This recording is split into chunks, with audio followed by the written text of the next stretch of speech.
Minggu pagi, Pantai Lagun Ancol ramai dipadati pengunjung yang antusias menikmati pemandangan pasir putih. Selain bermain pasir dan bersuah foto, sejumlah pengunjung juga berolahraga untuk menghabiskan waktu akhir pekan. Pihak Taman Impian Jaya Ancol masih menerapkan protokol kesehatan yang ketat di area wisata. Dengan berkoordinasi dengan Satgas COVID-19 untuk mengawasi penerapan protokol kesehatan bagi pengunjung. Dari Jakarta, Vito Erlangga dan Di Bernadi, Irian Syah Wahyudi, iNews melaporkan. Pemirsa, berwisata akhir pekan ke salah satu ikon pariwisata di Bali, yaitu Garuda Wisnu Kencana Cultural Park di Bukit Desa Ungasan, Badung, Bali, bisa menjadi pilihan yang tepat. Selain menikmati kemegahan patung Garuda Wisnu Kencana setinggi 121 meter, pengunjung juga bisa berkeliling di area wisata ini menggunakan sepeda maupun skuter elektrik.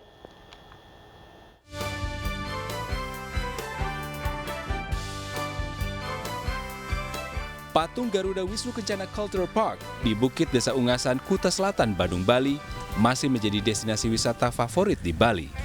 Setelah sempat ditutup sejak bulan Februari lalu akibat COVID-19, mulai pertengahan Oktober kemarin, pengelola akhirnya kembali membuka kunjungan ke tempat ini. Ratusan pelancong yang didominasi wisatawan domestik tetap berdatangan untuk menikmati objek wisata yang memajang karya spektakuler pematung Inyo Manuarte tersebut. Untuk bisa menikmati kemegahan patung yang terletak di sejumlah titik, kini pengunjung tidak perlu bersusah payah berjalan kaki, karena pengelola telah menyediakan penyewaan sepeda dan skuter elektrik. Tarif sewa sepeda atau skuter listrik ini sekitar Rp30.000 untuk 30 menit. Lebih simpel aja sih buat menjelajahi taman wisata GWK ini, karena lebih seru aja. Seru aja sih pakai ini. Artinya bisa berkeliling kemana-mana ya? Bisa ya menjelajahi lah, berkeliling kemana-mana. Soal fasilitas itu memang kita ada experience lebih buat mereka gitu loh, karena mengingat kita lapangannya luas, kita punya area yang sangat luas. Jadi experience seperti ada skutis, ada sepeda, ada segway, itu membuat experience kita lebih lebih buat mereka gitu. Dan mungkin juga mereka jadi tidak capek untuk bisa berkeliling GWK dengan sepeda gitu, dengan skutis, dengan segway yang kita sewakan buat mereka gitu loh. Ini tambahan fasilitas dari GWK untuk pengunjung dan ke GWK.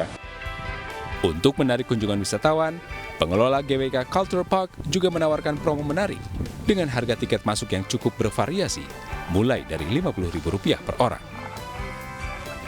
Dari Badung, Bali, Bagus Alit, iNews melaporkan.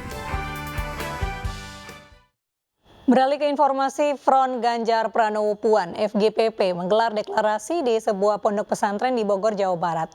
Deklarasi menggait Ponpes bertujuan agar para santri lebih mengenal sosok calon pemimpin masa depan.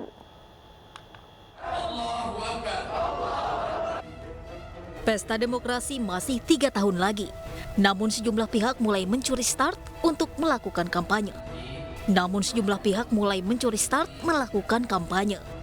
Sebuah perkumpulan yang menamakan dirinya Front Ganjar Pranowo Puan atau FGPP menggelar deklarasi di sebuah pondok pesantren di kawasan Bogor, Jawa Barat. Menurut pimpinan FGPP, pihaknya menggelar deklarasi dengan menggait pondok pesantren bertujuan agar para santri lebih mengenal dengan sosok calon pemimpin masa depan. Saatnya tokoh nasional kita, tokoh bangsa kita, yaitu yang kita punyai, Pak Ganjar dan Mbak Puan ini, yaitu putra-putri terbaik bangsa Indonesia yang harus kita usung, aset kita yang harus kita jaga. FGPP menyatakan deklarasi ini baru pertama kali dilakukan. Nantinya tidak hanya pondok pesantren, namun berbagai tempat yang memiliki massa banyak akan mereka gandeng untuk mendukung pasangan yang mereka usung. Dari Bogor, Jawa Barat, Tim Liputan iNews melaporkan. Pemirsa, desain besar olahraga nasional menjadi panduan pembinaan olahraga bagi stakeholder olahraga, termasuk kepala daerah. Jawa Timur menjadi salah satu dari 10 provinsi yang akan dikembangkan prestasi atlet-atletnya.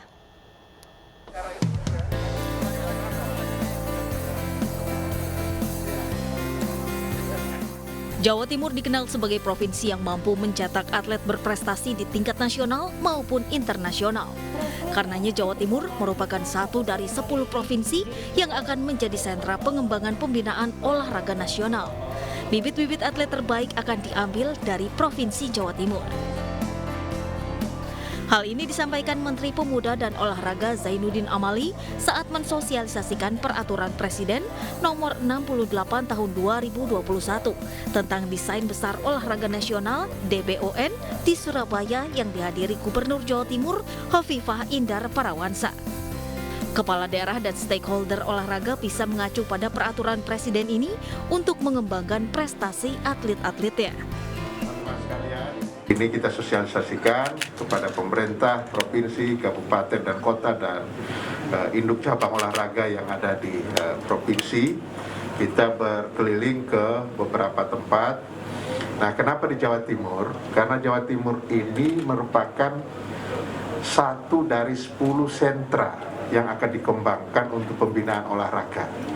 Jadi dalam Perpres 86, di dalam lampirannya tentang desain besar olahraga nasional itu, talenta-talenta, bibit-bibit, bakat-bakat akan diambil dari 10 sentra ini, termasuk Provinsi Jawa Timur. Melalui desain besar olahraga nasional, anggaran pengembangan dan pembinaan olahraga berasal dari APBN dan melibatkan pihak swasta. Diharapkan upaya ini bisa meningkatkan prestasi atlet-atlet nasional di tingkat internasional. Dari Surabaya, Jawa Timur, Hari Tambayong, iNews melaporkan.